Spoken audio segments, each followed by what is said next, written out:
Så er du klar? Hej. Hej. Hej. Se her. Ja. Kom så. Kom.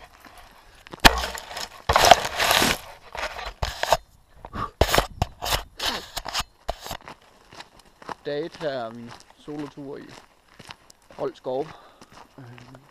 Jeg er lige kommet hertil med toget for en lille halv times tid siden.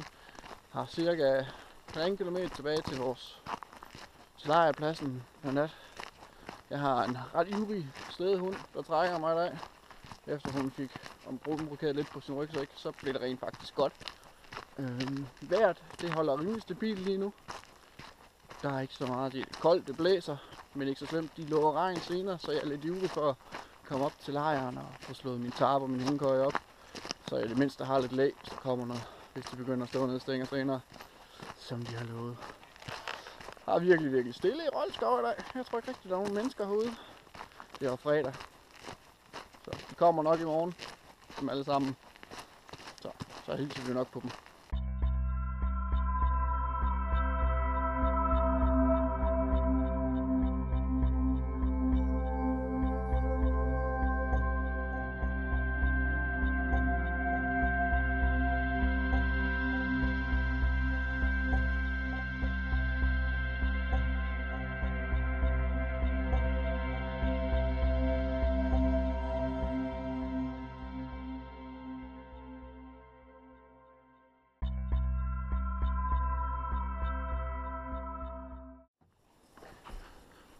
Hej, Peter her. Jeg vil lige hurtigt fortælle lidt om, hvem jeg er, og hvorfor jeg smider en tung rygsæk på og været ude i en skov, hvor der sikkert er koldt og vådt. Jeg er 34 år gammel. Jeg kommer fra Randers. Jeg har haft med naturliv at gøre hele mit liv stort set. Det er sådan set startet med, at jeg sad på ryggen af min far på vej op ad den norske sjæl. Og så har jeg altid leget i skoven ved en bæk, der lå i nærheden af, hvor jeg boede, og har gået et år på Helgenæs Naturefterskole, og har egentlig altid brugt tid i naturen. Og nu er det bare, nu bruger jeg mere og mere tid på det. Det er sådan min måde at komme væk fra den virkelige verden, fra Facebook og tv og larm og støj, og det er bare fantastisk. Normalt så vandrer jeg sammen med kæresten, men hun er lige forhindret den her weekend, så jeg er taget afsted alene. Eller alene. Jeg har vores husky med, som har fundet et eller andet gnave i. Vi er i Rold Skov. Vi har gået en lille tur i dag, og ja, de her videoer, der vil jeg lidt forklare folk lidt om. Jeg vil bruge de her videoer til at fortælle folk, hvorfor jeg som sagt smider en tung rygsæk på og træsker ud i den danske natur. Vise nogle af de ting, jeg bruger, hvad jeg gør. Denne her gang er det første gang, jeg skal sove i hængekøje. Jeg har købt mig en hængekøje. Og det er første gang, at Aya, hun er på tur med sin rygsæk. Og slæber alle sine ting selv. Eller næsten alle sine ting selv. Jeg fandt så ud af, efter at have gået 100 meter, der lærte jeg hurtigt, at godt nok vejer at de her sadeltasker, hun har, det hedder lige meget i hver side, men at du har en stor ting i den ene side, gør bare, at tasken den hænger skrå og generer hunden helt vildt, når vi går. Så den røg hurtigt ud, og den har jeg så slæbt, så nu må jeg finde ud af en anden måde, at hun kan have det her med hendes tæppe med, så hun har noget at sove på. Så det bliver spændende. Der skulle komme noget regn her inden for de næste par timer, så jeg må nok hellere komme i gang med at sætte et eller andet op.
skal også over redde min hund. Hun har fået viklet sig ind i nogle træer.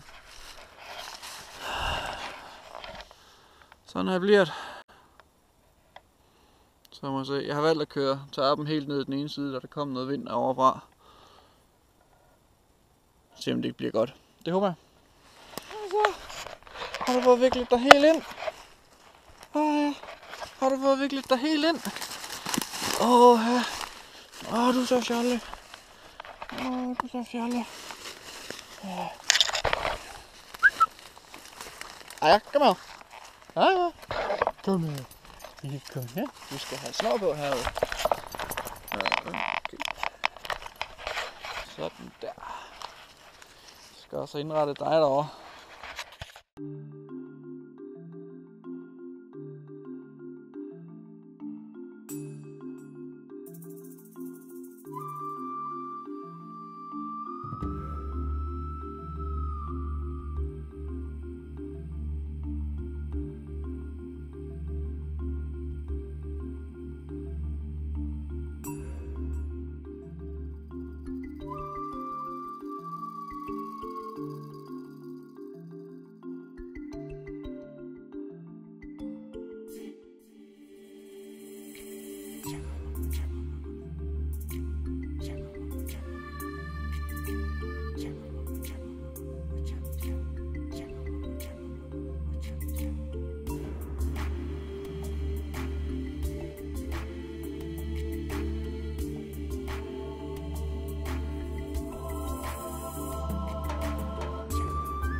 Ved at koge noget aftensmad. Håber det bliver godt, hvis det ikke bare smelter fuldstændig i smadret. Det satser vi på, det ikke gør. Endelig fået i gang i bålet. Den her regn, de havde lovet, den er heldigvis ikke kommet.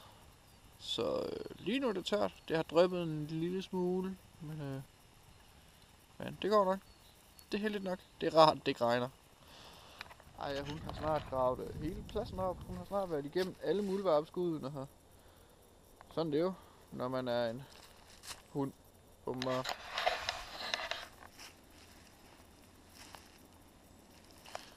Hurtigt lidt om Aya. Det her vilddyr, vi har taget med mig. Det er en Siberian Husky. 20 måneder. En tæve. Dejlig livlig, dejlig fredelig. På samme tid. Rigtig godt sind. Fandme en fantastisk hund. Og så går hun lige at grave. Hun blev rigtig god til at fange mus her på det sidste. Så det er jo fint.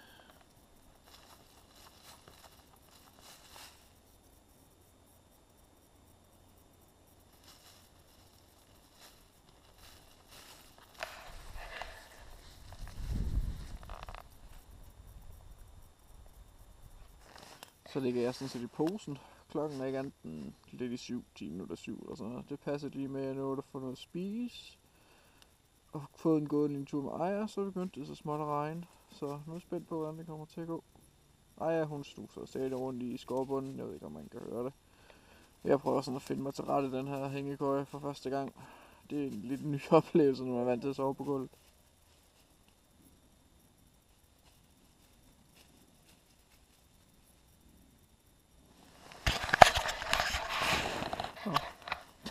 blev lige afbrudt. Glæden ved at have en hund med på vandretur, det er, at man skal ud 117 gange af sin sovepose for at vikle den ud af træer. Vikle den slige ud af træer og stubbe og grene, hvor den lige har sat sig fast i søen på små mus. Så, men nu har jeg fået hende til at falde til ro umiddelbart. Så jeg ligger og slappe lidt af. Ses i morgen.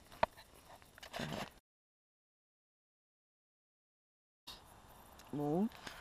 Jeg er endelig vågen. Klokken er ret sent rent faktisk.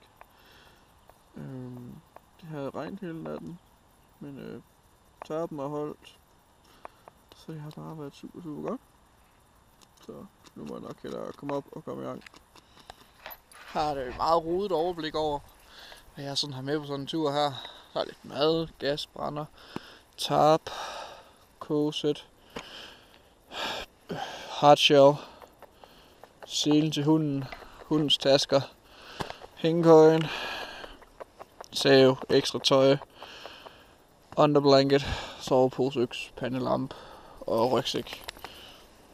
Jeg har på den her første tur i hængekøje fundet ud af væsentlige ting. Jeg har frosset mine fødder helt vildt, og det er simpelthen fordi det her underblanket jeg har på, det simpelthen ikke har siddet godt nok. Så det skal jeg bare være opmærksom på, når jeg skal sove nat. Der skulle blive ned til minus 5 grader, så jeg har også taget et liggeunderlag med for en sikkerheds skyld. Jeg kan mose i hængekøjen. Så nu er jeg bakket, og så bliver jeg videre. Så er vi afsted. Klokken den blev 10:30 eller sådan noget, før jeg kom afsted, men jeg skal ikke nå noget. Jeg har ikke nogen vanvittigt langt, jeg skal gå. Jeg skal bare hygge mig og få øvet med de her ting. Finde ud af, hvad virker og hvad ikke virker. Jeg har efterhånden lært en del ting. Men det er skønt. Det er ikke så varmt, som jeg havde håbet på. Det er rent faktisk overskyet, og små dise sådan kommer lidt rødt en gang imellem. Jeg håber ikke, der kommer regn. Det finder jeg ud af. Så tager jeg det, som det kommer. Så, men vi ses.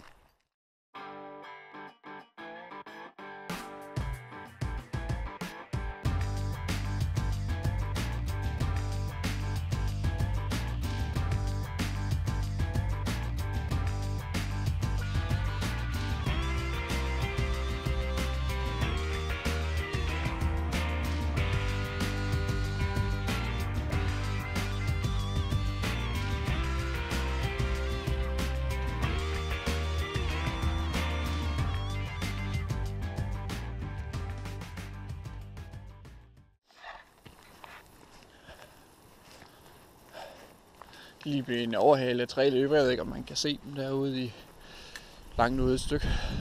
Kæft hvor vil jeg elske at bo i nærheden af det her. Så tror jeg vil løbe hver dag, så jeg kunne komme ud af det her. Det er jo helt fantastisk.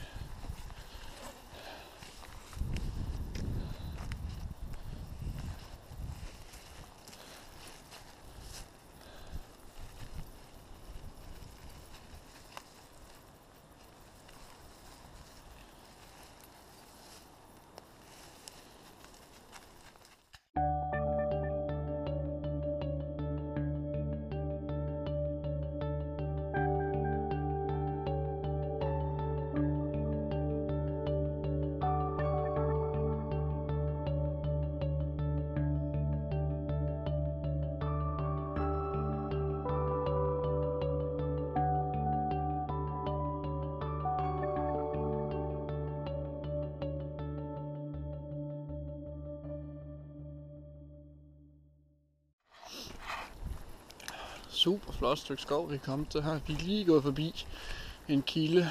Jeg skal ikke have vand der. Jeg venter til den næste, der kommer ind her om et stykke. Så tager jeg noget vand derfra til resten af dagen. Ej, jeg er ikke helt tryg ved de store køer. Den der, det er sgu da en ting endnu, det hedder. Der er en lille bitte en. Jeg tror helt, den her har jeg bange for. Den er sgu stor, den er jeg lidt bange for.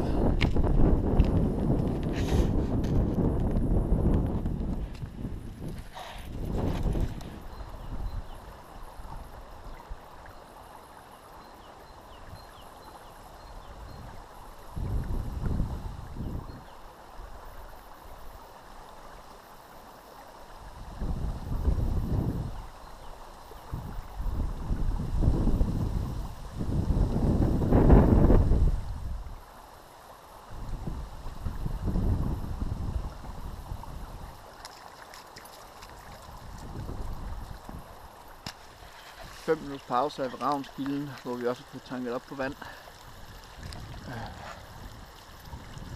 Det går fint, stille og roligt. Vi har ikke så langt, vi skal gå i dag, så tager det stille og roligt og nyder det. Man kan jo ikke rigtig gøre andet med omgivelser som det her.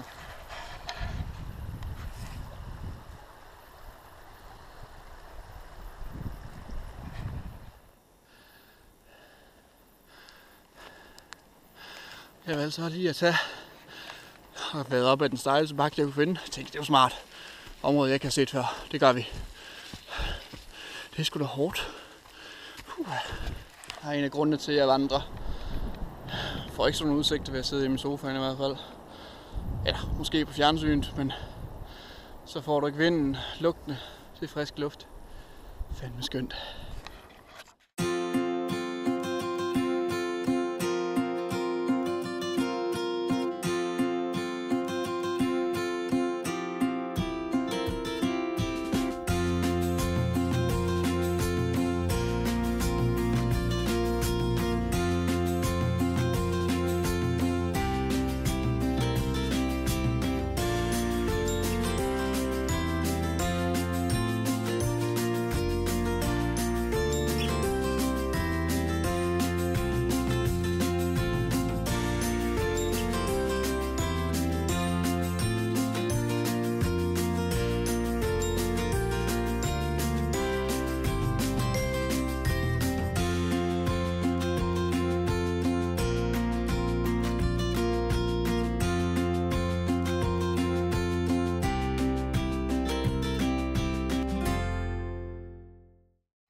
Skudtræn til at gå i bjerge.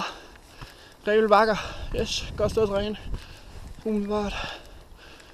Bakke op og ned af de her bjerge en 20-30 gange. Så er der ved at være der, tror jeg.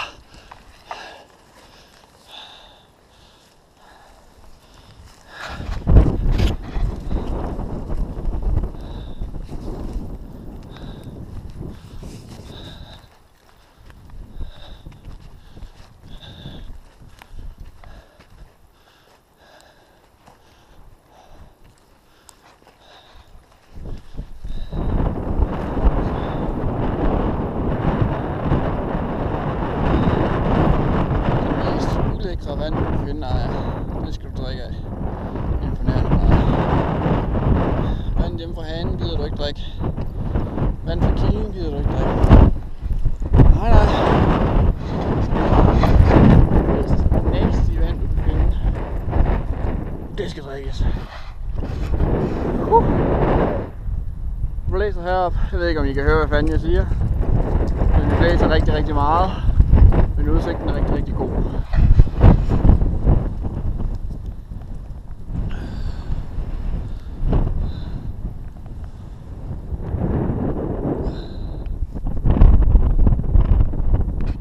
Mærkeligste ting, man støder på, når man så er noget ude i naturen.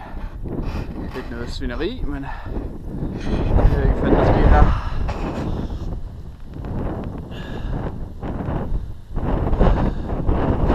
I hvert fald sørgeligt, at det bliver efterladt på den måde.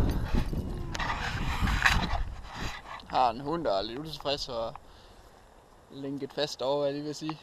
På en fast, fordi vi rendte over sådan en her midt på vejen, som hun rigtig gerne vil tykke i. Jeg tror, hun er blevet ramt af en bil eller et eller andet.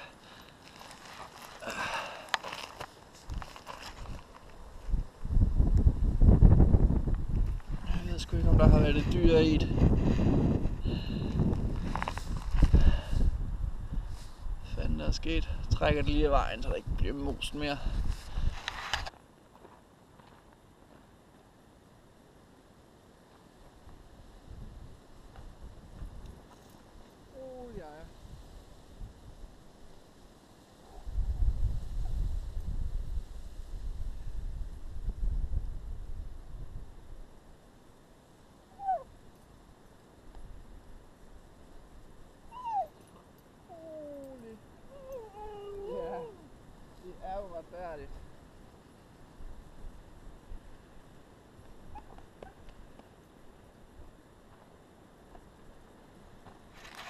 Frøken utilfreds der, gad jeg næsten ikke med.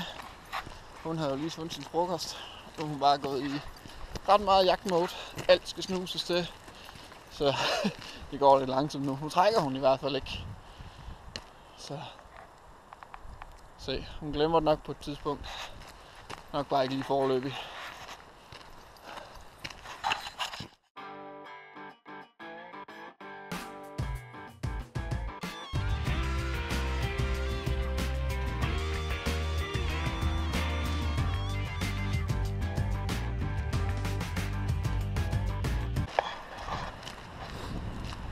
Jeg spekulerer meget sådan noget som trail names. Jeg ved, det er forholdsvis populært, eller meget populært i USA. Jeg ved ikke, hvor populært det er i Danmark. Trail names er øgenavn, altså det navn, som du hedder, når du er ude at vandre. Jeg synes, det var en sjov lille gimmick, man kunne føre videre i Danmark.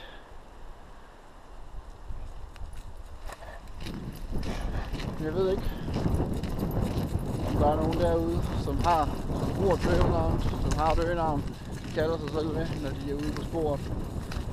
Det kunne da være meget sjovt at indføre i Danmark også.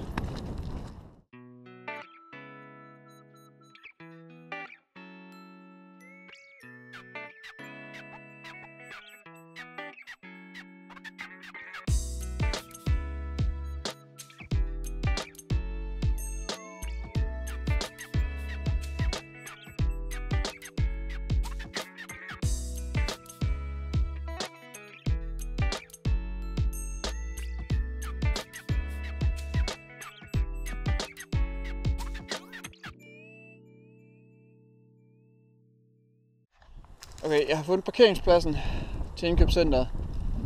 Nu mangler jeg bare indkøbscenteret.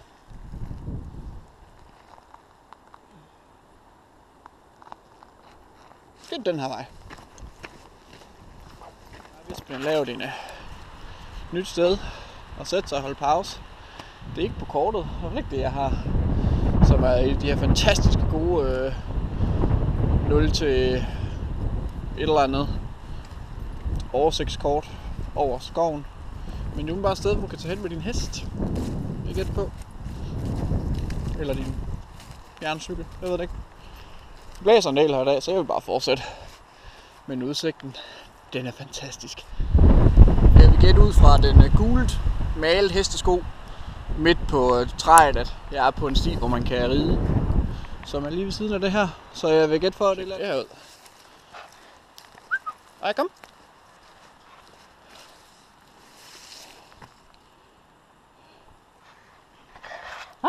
Kom her. Kom her. Du er så dygtig.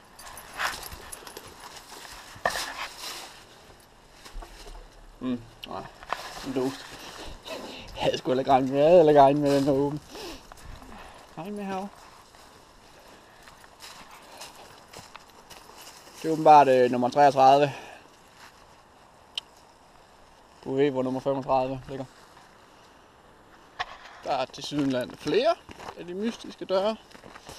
Jeg er lidt i tvivl, men jeg mener, at der skulle ligge en kæmpe bunker oppe i Rold Skov. Det kan være, at det har noget indgang til det. Det satte sig lidt på, altså det er mystisk. Det er så nummer 40.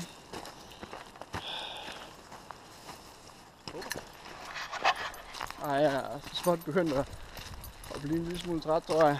Det er også første gang, hun går så langt med sin rygsæk på. Så vi har selvfølgelig trænet en del. Jeg har ikke så langt igen. Jeg tror lige, vi tager et hvil her lige om lidt. Så vi lige kan sidde ned og slappe af, og så har vi cirka 2 kilometer tilbage til vores plads. Vores planlagte legeplads.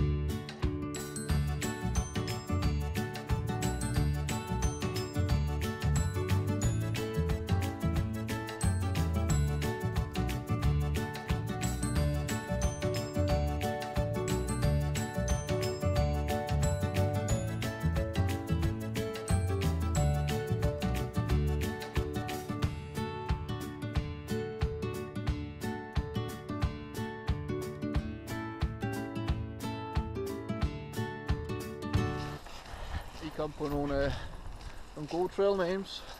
Kom på et andet. Har gået og funderet lidt. Vi har kaldt Aya for Aya the Husky derhjemme. Så det tror jeg, det skal være hendes trail name. Så mangler vi bare ikke til mig og til Karsten. Det ved sgu ikke, hvad det skal være. Men det er også noget, der kommer til en lige pludselig. Nu må vi se.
Fordi jeg ikke har kunne finde ret mange videoer på nettet med folk, der vandrer med deres hunde, hvordan de har spændt hende fast til sig selv, om de går med snoren i hånden, og hvad for noget task, og hvad for noget de har. Jeg kan godt finde en masse om, hvad for nogle tasker de har, men ikke hvordan de går med hende. Hurtigt. Tasken, det er en Roughwear. Jeg kan ikke huske, hvad den hedder. Det skriver jeg her. Måske lige her. Jeg har en skål til noget mad til hende. Selvfølgelig det mad, hun skal have med. Mad og vandskål. Så har jeg en snor til at løbe fra træ til træ i hængekøjen, som jeg spænder hende fast til, så hun kan bevæge sig lidt rundt. Og så en ekstra karbin her. Og noget til hendes poter. Alt hendes førstehjælpsgrej, der kan hun bruge mit, hvis hun kommer til skade. Så har jeg det i mit førstehjælpssæt. De ting til hende. Med til tasken følger der de her to med. De er super nemme at have med. Fylder, jeg tror der er en liter i hver. Så kan hun også bære sit eget vand. Det er super rart. Og de folder sammen, og de fylder ingenting, når det er, de ikke bliver brugt. Til selve, hvordan jeg spænder hende fast. Jeg har taget en gammel klatresele, jeg havde fra dengang jeg klatrede, og pillet benene af, og så bruger jeg den bælte. Den vejer ikke ret meget. Den sidder rigtig godt. Den har god støtte omkring hoften, når det er, hun trækker. Hun er en slædehund, så hun trækker. Ja, og så har den nogle gode øje, man kan spænde ting i. Jeg har hendes godbidpose, og til når hun laver stort. Også sådan nogle poser med godbider. Hun har spist de fleste af dem. Det er en gammel kalkpose, for da jeg klatrede. I den anden side, der har jeg sat en dump pouch i. Og den bruger jeg lige nu, der har jeg mit kort i, og jeg har mit GoPro kamera i, som filmer. Så det er nemt at få fat i. Plus hvis jeg finder noget materiale, hvis jeg skal lave bål, noget birkebark, eller et eller andet til optænding, eller bare finder et eller andet interessant, jeg gerne vil have med hurtigt, eller ting, jeg skal have fat i hurtigt, så ligger det her i. Den kan også folde sammen, så den ikke fylder noget, når den ikke bliver brugt. Det er sådan set det. Det er setup, jeg kører med hende. Indtil videre fungerer det rigtig, rigtig godt. Vi har taget en masse træningsture, hvor hun har haft vægt i sin rygsæk, så hun kunne vende sig til det. Det er jo ligesom et menneske. Du smider ikke 25 kilo på et menneske, og så forventer at de går 30 km med det første dag. Okay, mit hængekøj setup, det er en billig hammock, jeg har pakket sammen med det hedder snakeskin og line og karbin her i en dryback. Og så underblanket, som jeg skal have fundet ud af, hvordan man sætter præcis i dag. For ellers så bliver det koldt. Det bliver minus 5 grader nat. Og det er begyndt at sne rent faktisk. Der kommer lidt ned. Og en tarp, de er også 3x3 meter. Der ligger noget snor og nogle plykker i. Så den lige skal hænge op. Plus så har jeg sådan en lille netpose med. Til at smide alle mulige gode ting i, man kan bruge i løbet af natten. Og hænge band på, og pandelampe og kameraet, hvis der skulle komme en bjørn midt om natten. Jeg prøver at sætte det op igen i dag. Prøver at filme det. sætter det op på en lidt anden måde i dag. Jeg skal lige finde ud af, hvor vinden den kommer fra, den skifter hele tiden, så det skal nok blive en udfordring i sig selv. Men det tror jeg venter med at sætte op indtil at det bliver lidt senere. Jeg finder ud af, hvor vinden den kommer fra, helt præcis. For den skifter. Lige nu der er det den tredje retning, jeg ser den komme fra. Så det tager jeg senere. Blev enig med mig selv, om den skulle hænge på den her side. Hvis vinden kommer fra bagfra nu her, så skal jeg bare lige sætte tarpen op udefra. Så nu håber jeg har fået sat den her underblanket ordentligt op, så jeg ikke kommer til at fryse i nat. Plus jeg har bålet, der kan give varme. Det bliver fedt, det bliver godt. Jeg er gået ned, det er begyndt at blive mørkt. Klokken den er, jeg ved ikke, lidt over 7, halv 8 måske. Jeg har fyret det godt grundigt op i bålet, for at se om jeg kan få lidt strålevarme, indtil jeg falder i søvn. Og hun har lagt sig herom. Hun er ikke så glad for det der røg og bål, så jeg regner med, at hun kommer hopper op i soveposen på eller op i hængekøjen på et eller andet tidspunkt. Det vil ikke komme bag på nogen, som gør. Ellers så synes jeg, det har været en fantastisk god tur. Det har været lidt koldt i dag. Jeg synes, jeg har frosset det meste af tiden, men sådan det. Det er jo trods alt stadigvæk forår, og vejret det svinger meget. Nu bliver det minusgrader i nat. Så se om der stadigvæk er strøm på mit GoPro i morgen tidlig. Så laver jeg lige en opdatering der, ellers så må jeg godt, når jeg kommer hjem. Planen for i morgen, det er egentlig at pakke sammen og så til hjem. Jeg er 1,5 kilometer væk fra toget.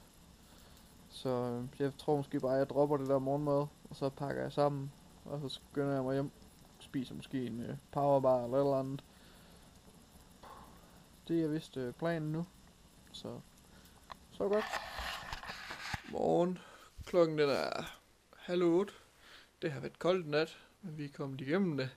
Jeg tror selv Aya, hun får i sundkram i hvert fald kravlet op til mig sådan ret hurtigt og ville i seng. Jeg vil pakke sammen og smutte hjem af. Jeg er ved at løbe tør for batteri på stort set alt mit elektronik. Så jeg siger tak for nu, og tak fordi I så med. Vi ses en anden gang. Hej.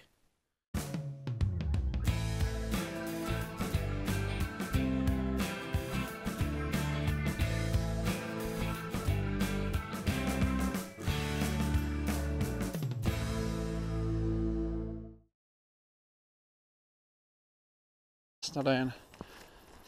Der er også lidt fedt.